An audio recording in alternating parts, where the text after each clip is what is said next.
લોકો માટે પરેશાનીનું કારણ બની રહ્યો છે। જો કે આભમાંથી તો ખુશીઓ મેઘરાજા વરસાવે છે, પણ જમીન પર પહોંચતા તંત્રના પાપે, તંત્રની અણાવડતના કારણે, અણઘડ વહીવટના કારણે એ મુશ્કેલીનું કારણ બની જતું હોય છે। અને ફરી એકવાર આવું જ મહેસાણામાં જોવા મળ્યું છે કે જ્યાં મહેસાણામાં થોડા કમથા વરસાદમાં મહેસાણા પાણી થઈ ગયું છે। ધોધમાર વરસાદ વરસ્યો હતો, પણ આ બાજુ સ્કૂલે જતા વિદ્યાર્થીઓ કેવા હેરાન પરેશાન થઈ રહ્યા છે।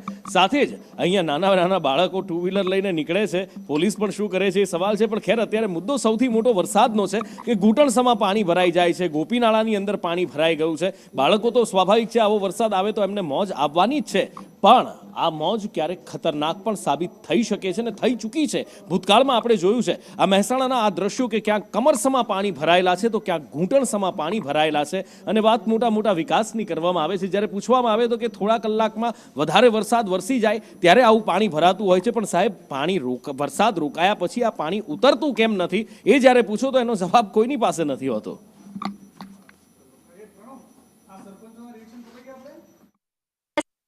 પ્રી મોન્સૂન પ્લાન ખાડે ગયું હોય તેવું જોવા મળી રહ્યું છે। અત્યારે હાલના દ્રશ્યો છે, આપણે બતાવી દઈએ કે મહેસાણા નગરપાલિકા હોય કે નગરપાલિકામાંથી અપગ્રેડ થઈને મહાનગરપાલિકા બની છે, પરંતુ ત્યાંની જે સ્થાનિકોની સમસ્યા છે તે ત્યાંની ત્યાં જ જે છે। આ દ્રશ્યો જે છે તે આપણે બતાવી દઉં કે અત્યારે હાલમાં ગોપીનાળું જે છે તે ભરાઈ ચૂક્યું છે। હજુ તો વરસાદની શરૂઆત જ છે, હજુ તો લોકોની પોલાઈ છતરીઓ કે લોકો પોતે નથી ભીંજાયા।